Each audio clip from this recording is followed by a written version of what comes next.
I think I have found my celebrity spirit animal. So it was a few weeks ago on here. You know, after you come out of a breakup, you start wondering, like, okay, what do I really want? Who am I really? And if I am looking for a life partner, what really fits my life? And I'm a big fan of like not doing the same things over and over and over again that previous generations have done. I think just for me that because the statistics are what they are, that we keep doing the same things over and over and over again. So this has been a real journey for me in sort of trying to figure out exactly what I want when I fall in love. And one of the things I've really had to dig deep on is I do love being in relationships. I am kind of a relationship hopper. Kristen has brought that up before. Love being in a relationship. You're a vine swinger. I'm a vine swinger. I just don't know, and we had this talk a few weeks ago, if I will be able to find a woman that when we are together to agree to not living together. Can you be married yet not live in the same house together? You could find somebody like that. You think? Yeah, I think you can. Yeah, you talk about a unicorn. I've been looking 20 plus years. That's a hard find. Yeah, I think Mo and I are in the same boat here. You know, like the idea might be like, I like my space. I have to find somebody equally that loves her space also. I'm not scared of marriage. I am scared of living with somebody again. You might benefit from this new relationship tactic I just learned about like last week called astronaut time. And it's when you're in a relationship with someone, you and your partner, like you pre-agreed to this, but then you're like, I'm going on astronaut time. So essentially your partner treats you like you're in outer space in a full spacesuit and ignores you. They don't ask you any questions. They do not interact with you.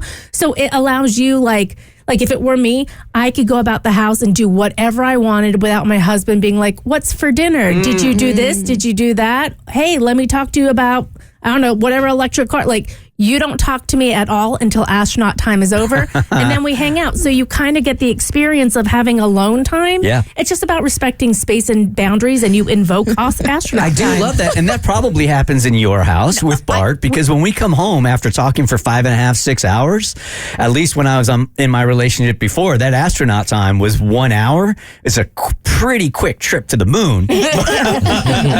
But there was. I do use astronaut time in my home. I don't call it that. I just tell him, please leave me alone. I'll be like, I can't right now. But no, and he totally respects it and he totally gets it. And as long as you have a partner that understands that dynamic and you don't take it personally, like I'm trying to switch roles here.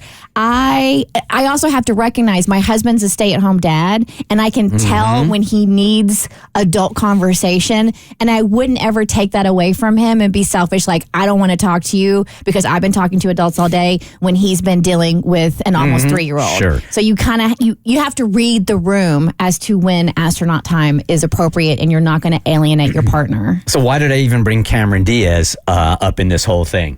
Cameron Diaz said in a couple of weeks ago, and I got this DM over and over and over again. You did too? She said in an interview, we should normalize separate bedrooms, she said.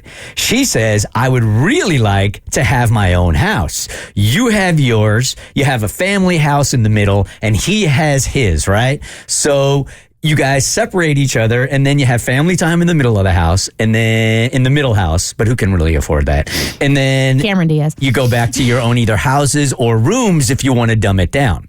She was also suggesting, like, I've got my room, my husband, Benji, has his room. We will meet in the middle. We'll watch TV together. We'll do all of our relations in there. That's fantastic. And then you go to your corner, and I go to my corner. And I got a million DMs from people saying that. I wish I could do that with my significant other, but they would never go for it. Ever, ever, ever. Good morning, Lori. You're on the Bert Show. Hi. Good morning. I think this is a perfect idea. I think it's amazing. I live by myself and have my own job and my own life. And when I come home, sometimes I don't want to interact with people, and I like having the choice to be able to go and do that. So I think this is an awesome idea. Now, if you brought it up to your significant other now, I don't know if this is a man or a woman or whatever, would they go for it? Don't have one, but if they're not down, then probably not going to work. Yeah. Honestly, I like my space, and maybe why I'm 33 and still alone. But Well, Lori, Bert, Lori. Yeah, right. Hey, I'll see you at the church on Friday. The Bert Show.